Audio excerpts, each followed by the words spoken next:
তাফসীর আসছে আদি রেখে সামান্য আগে দুইটি কথা বলবো। এখানে কোরআনে সূরা বাকারার 6 নম্বর আয়াত বলছে, ইন্নাল্লাযীনা কাফারু সাওয়াউন আলাইহিম আনজারতাহুম আম লাম তুনজিরহুম লা ইউমিনুন। আপনি এদেরকে সতর্ক করেন আর না করেন, অর্থাৎ বুঝেন আর না বুঝান, ভয়ভীতি দেখান বা না দেখান, উভয় সমান, তারা কি করবে না? ঈমান আনবে না। এই জাতীয় এই জগৎ এখন বর্তমানে রয়েছে। খাতামাল্লাহু আলা কুলুবিহিম ওয়া আলা সামিইহিম ওয়া আলা আবসারিহিম গিশাওয়াতুন ওয়া লাহুম আযাবুন আযীম। তাদের হৃদয়ে মোহর আজ্ঞাত করা হয়েছে, মোহর মেরে দিয়েছে এবং তাদের চক্ষুর উপরে আবরণ করে দিয়েছে। তারা কি করবে না? তাদের জন্য মহাশাস্তির ব্যবস্থা রাখা হয়েছে, তারা ঈমান আনবে না। এখন বলছিলাম এই যে তারা ঈমান আনবে না, তাদেরকে বুঝাও আর না বুঝাও এটা কি সমান কথা। এরা ঈমান আনবে না, এরা বুঝবে না। এদের মধ্যে অনেক বলছিল, আমিনান নাসি মান ইয়াকুলু আমান্না বিল্লাহি ওয়া বিল ইয়াউমিল আখির ওয়া মা হুম বিমুমিনিন। এদের মধ্যে অনেক রয়েছে, তারা বলবে আমরা আল্লাহর প্রতি ঈমান আনছি, আখিরাতের প্রতি ঈমান আনছি। মূলত তারা ঈমান আনে না, তারা বেঈমান। এখন এই সমাজে রয়েছে এই বেঈমানরাই মানুষের অনিষ্ট করে থাকে, অন্যের মতো অনিষ্ট করতে থাকে। কারণ যে ন্যূনতম আল্লাহর প্রতি যদি সে বিশ্বাস করে থাকে, আখিরাতের প্রতি যদি সে বিশ্বাস করে থাকে, তারা কখনো অন্যের অনিষ্ট করবে না, অন্যের মতবাদ বা ধর্মের আকীদায় হস্তক্ষেপ করবে না, কারোর প্রতি জুলুম করবে না। এরাই হলো তারা যারা আমিনান নাসি মান ইয়াকুলু আমান্না বিল্লাহ, তারা বলে আমরা আল্লাহর প্রতি ঈমান আনছি, ওয়া বিল আখিরাত এবং আখিরাতের প্রতি বিশ্বাস হয়ে। এখন আলোচনা ওয়া মা হুম বিমুমিনিন, মূলত তারা বিশ্বাসী নয়, তারা ঈমানদার নয়। এই যে 1400 বছর আগে আল্লাহ কোরআনে রাসূলের জবান দিয়ে বলে গেছেন, এটা সূরা বাকারার 8 নম্বর আয়াত। 9 নম্বর আয়াতে আবার বলছে, ইউখাদিউনা আল্লাহ আল্লাযীনা আমানু ওয়া মা ইয়াখদাউনা ইল্লা আনফুসাহুম ওয়া মা ইয়াশউরুন। তারা প্রতারণা করে মুমিনদের সাথে এবং আল্লাহর সাথে। মূলত তারা তাদের নিজেদের সাথে প্রতারণা করে, মূলত তারা বুঝতে পারে না। এমন কিছু লোক আছে যারা মুখোশধারী, সমাজে মুখোশধারী মোল্লা সাধারণ মানুষকে বিভ্রান্ত করে উল্টা পাল্টা বুঝায়। যারা ইমানদার, ইমানের শুরুতে মৌলবীর শুরুতে চলে, আসলে তারা মুনাফিক। এরা মুমিন বান্দাদেরকে, সাধারণ মানুষকে উল্টা পাল্টা বুঝে ধোকা দিতে চায় এবং আল্লাহকে ধোকা দিতে চায়। আল্লাহকে ধোকা দিতে চায় মানে এটা হলো তারা যে অপকর্ম করতেছে, অন্যায় করতেছে, মানুষকে বিভ্রান্তি করতেছে, তারা মনে করে আল্লাহ দেখে না বা বুঝে না। এরা আল্লাহ, মূলত তারা আল্লাহও দেখতেছে, মুমিন বান্দারাও দেখতেছে। এর ধোকা তারা আল্লাহকে দিচ্ছে না, মুমিন বান্দাকে নিজেকে নিজে ধোকা দিচ্ছে, কারণ তারা বিচারের সম্মুখীন হবে একদিন। এই জন্য এখানে ফি কুলুবিহিম মারদুন ফাযাদাহুমুল্লাহু মারদান ওয়া লাহুম আযাবুন আলীম বিমা কানু ইয়াকযিবুন। তাদের অন্তরের মধ্যে রয়েছে ব্যাধি, রোগ, এই জন্য, এবং তাহাদের জন্য রহিয়াছে কঠিন শাস্তি, যে মিথ্যা কর্ম এবং তাহারা তাদের সহিত করে ইহা শাস্তির জন্য জড়িত। তারা তাদের কলবটা কি বেদি, এই বেদি, কলবের বেদি বলতে এখানে বলছে যার কলবটা হিংসা, নিন্দা, দুর্নীতিতে ভরা, চগুলখড়ি, এই হলো কলবের বেদি। অন্তরের বেদি হলো হিংসা, নিন্দা, হ্যাঁ, দুনিয়ার মোহগ্রস্ত। এগুলার কারণে, হিংসা নিন্দার কারণে অন্যের মতবাদকে তারা তাদের উপর জোর করে, হস্তক্ষেপ করে, কাউকে সত্য বলতে দিতে চায় না। এজন্য 11 নম্বর আয়াতে বলে শেষ করতেছি। 11 নম্বর আয়াতে ইযা কিলা লাহুম লা তুফসিদু ফিল আরদি ক্বালু ইন্নামা নাহনু মুসলিহুন আলা ইন্নাহুম হুমুল মুফসিদুন ওয়ালাকিন লা ইয়াশউরুন। তাদেরকে বলা হয়েছে দুনিয়াতে দাঙ্গা হাঙ্গামা সৃষ্টি করিও না। তারা বলে আমরা তো এটা শান্তির লক্ষ্যে করি। মূলত তারাই কি করে? দাঙ্গা হাঙ্গামা সৃষ্টি করে, তারাই দাঙ্গা হাঙ্গামা সৃষ্টিকারী, ফাসাদকারী। তারা বুঝে না, তারা কি করে না? বুঝে না।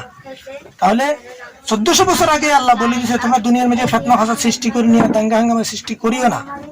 তারা বলে আমরা তো, একজন রাসূল যদি বলতো, তারা বলে এটা তো আমরা শান্তির লক্ষ্যে করি। মূলত তারাই ফিতনা ফাসাদ সৃষ্টিকারী, তারাই জঙ্গি। তারা বুঝে না। আজকে যারা দুনিয়াতে ফিতনা ফাসাদ সৃষ্টি করে চলছে, কথা বলতে পারছি না ঠিকভাবে, অন্তরে বড় ব্যথা। কালকে খানকাতে দরবারে সন্ত্রাসী হামলার পরে একটা মিনিট, কালকে সারা রাত্র থেকে একটা মিনিট ঘুমাতে পারেনি। সারাটা জীবন যে জাতির জন্য এই ক্ষুদ্র জীবনে 70 উপর জীবন গঠন করেছি, কোনো দল নিয়ে দলাদলি মাতামাতি নিয়ে কারো লগে দাঙ্গা হাঙ্গামো করিনি, দুই কথা বলিনি, মিথ্যার সাথে চলিনি, সিরাতুল মুস্তাকিমে চলার চেষ্টা করেছি, 70 উপরে হালাল রোজগার করে বাঁচতে চেষ্টা করেছি এবং সারা জীবন সেই জাতির জন্য দোয়া করেছি। আজকে মুখোশধারী মুনাফিকদের ইন্ধনে পড়ে সেই জাতি কালকে আমার খানকায় আক্রমণ করেছে, জুলুম ভাঙচুর করেছে। সারা রাত্র শুধু ব্যথা নিয়ে ঘুমাতে পারিনি, টেনশন করেছি। এইভাবে যুগে যুগে যে ইতিহাস পড়েছি, নবী রাসূলদের প্রতি জামানার বেশধারী মৌলবীরা, মুনাফিকরা, কাফেররা সাধারণ মানুষদেরকে লেলিয়ে দিয়ে তাদেরকে যে নির্যাতন করেছে, যেমন আমার কামলিওয়ালা নবীর উপরও অধিক নির্যাতন করেছে, যুগে যুগে আহলে বায়তের প্রতি। এবং সত্য নিয়ে যখন কোনো ওলি আল্লাহ আত্মপ্রকাশ করেছেন, সে ওলি আল্লাহদের প্রতি জুলুম অবিচার করেছে এই কাফেরেরা।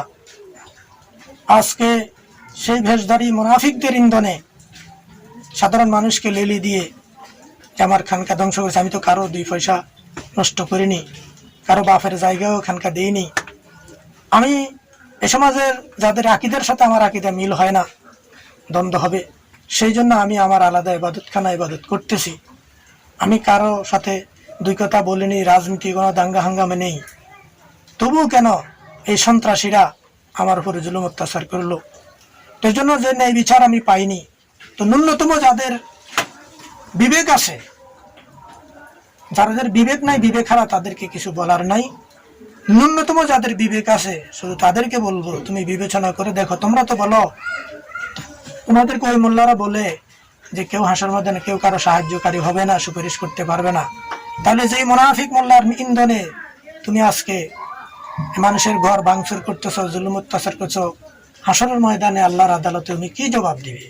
সেই মোল্লা কি জবাব দিবে?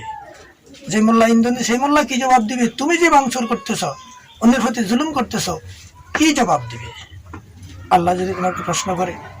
তো যাই হোক, আজকে আমি একা হওয়াতে, সংখ্যায় কম হওয়াতে আজকে যারা জুলুম অত্যাচার করতেছে, আমি আশা করব আল্লাহ পাক যেন আমাদেরকে উপযুক্ত বিচার দেখান এবং এই হয়তো জালিমদেরকে আল্লাহ যেন হেদায়েত দান করে। সাধারণ মানুষ যারা মুনাফিকদের ইন্ধনে পড়ে আছে তাদেরকে থেকে সাধারণ মানুষকে আল্লাহ হেফাজত করুক, হেদায়েত দান করুক। অন্যথায় যারা জুলুম অত্যাচার করতে চাচ্ছে, মুনাফিকি করছে, তাদের শাস্তি যেন এই দুনিয়াতে আল্লাহ আমাদেরকে দেখান, এটাই আল্লাহর দরবারে কামনা করব। এখনো ঘুমাতে পারিনি, মনে বড় কষ্ট, মনে বড় ব্যথা। কারো ক্ষতি করিনি, সারাটা জীবন মানুষের কল্যাণে কথা বলে গেছে, সৃষ্টির কল্যাণে কথা বলে গেছি। তারপরেও এই জাতির সন্ত্রাসীর আক্রমণের শিকার হয়েছি। আমি তো বারবার বলেছি, তোমরা কোরআন হাদিস নিয়ে আসো, বসো। আমরা কোরআন হাদিসের বাইরে কিছু বললে সেটা বন্ধ করে দিব। তো যাক, আরো দাফে দাফে কোরআন হাদিসের আলোচনা ইনশাল্লাহ করব।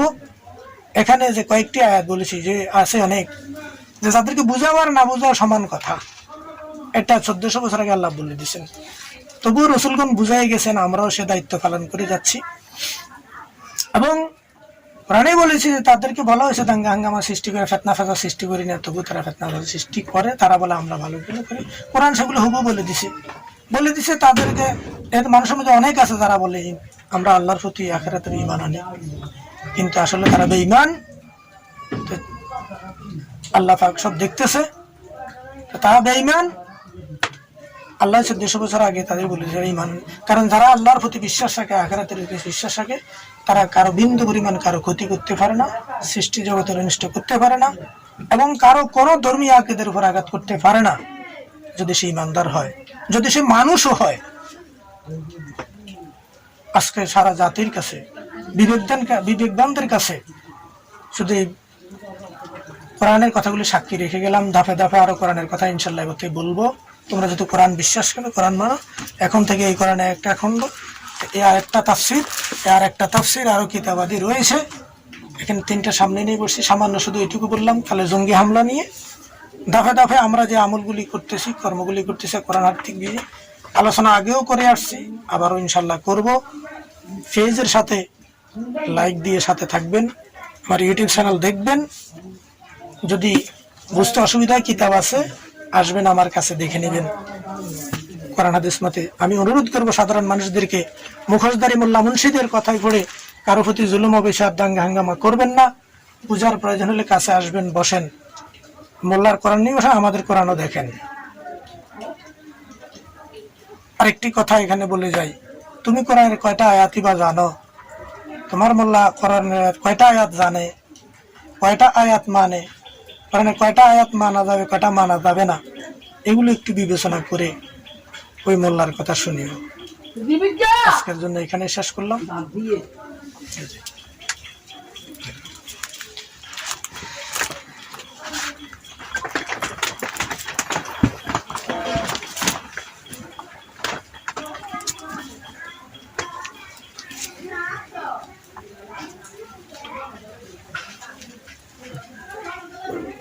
এই ছিলেন